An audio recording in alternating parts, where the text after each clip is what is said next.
Chapter 22. And Jesus answering spoke to them again in parables, saying, The kingdom of the heavens has become like a king who made a wedding feast for his son, and sent his bondmen to call the persons invited to the wedding feast, and they would not come.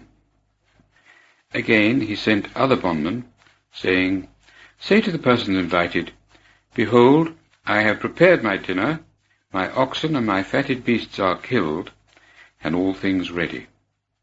Come to the wedding feast. But they made light of it, and went, one to his own land, and another to his commerce. And the rest, laying hold of his bondmen, ill-treated and slew them. And when the king heard of it, he was wroth, and having sent his forces, destroyed those murderers, and burned their city. Then he says to his bondmen, The wedding feast is ready, but those invited were not worthy.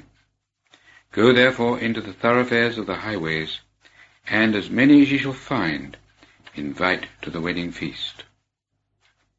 And those bondmen went out into the highways, and brought together all as many as they found, both evil and good. And the wedding feast was furnished with guests. And the king, having gone in to see the guests, beheld there a man not clothed with a wedding garment. And he says to him, My friend, how camest thou in here, not having on a wedding garment? But he was speechless. Then said the king to the servants, Bind him feet and hands, and take him away, and cast him out into the outer darkness. There shall be the weeping and the gnashing of teeth. For many are called ones, but few chosen ones. Verse 15. Then went the Pharisees, and held a council how they might ensnare him in speaking. And they sent out to him their disciples with the Herodians, saying, Teacher, we know that thou art true, and teachest the way of God in truth, and carest not for anyone, for thou regardest not men's person. Tell us, therefore, what thou thinkest. Is it lawful to give tribute to Caesar, or not? But Jesus, knowing their wickedness, said, Why tempt ye me, hypocrites? Show me the money of the tribute. And they presented to him a denarius. And he says to them, Whose is this image and superscription? They say to him, Caesar's. Then he says to them, Pay then what is Caesar's to Caesar, and what is God's to God. And when they heard him, they wondered, and left him, and went away. Verse 23. On that day came to him Sadducees, who say there is no resurrection. And they demanded of him, saying, Teacher, Moses said, If anyone die not having children, his brother shall marry his wife, and shall raise up seed to his brother. Now there were with us 7 brethren, and the first, having married, died, and not having seed, left his wife to his brother.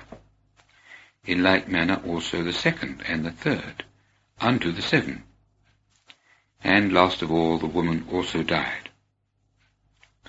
In the resurrection, therefore, of which of the 7 shall she be wife? For all had her.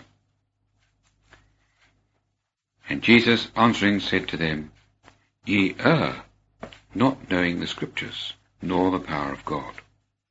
For in the resurrection they neither marry, nor are given in marriage, but are as angels of God in heaven. But concerning the resurrection of the dead, have ye not read what was spoken to you by God, saying, I am the God of Abraham, and the God of Isaac, and the God of Jacob? God is not God of the dead, but of the living. And when the crowds heard it, they were astonished at his doctrine. Verse 34. But the Pharisees, having heard that he had put the Sadducees to silence, were gathered together. And one of them, a lawyer, demanded, tempting him and saying, Teacher, "Which is the great commandment in the law?" And he said to him, "Thou shalt love the Lord thy God with all thy heart, and with all thy soul, and with all thy understanding. This is the great and first commandment, and the second is like it. Thou shalt love thy neighbour as thyself. On these two commandments the whole law and the prophets hang." Verse 41. And the Pharisees being gathered together, Jesus demanded of them, saying, "What think ye concerning the Christ? Whose son is he?" They say to him, "David's." He says to them, "How then does David in spirit call him Lord, saying, The Lord said to my Lord, Sit on my right hand, until I put thine enemies under thy feet? If therefore David call him Lord, how is he his son?"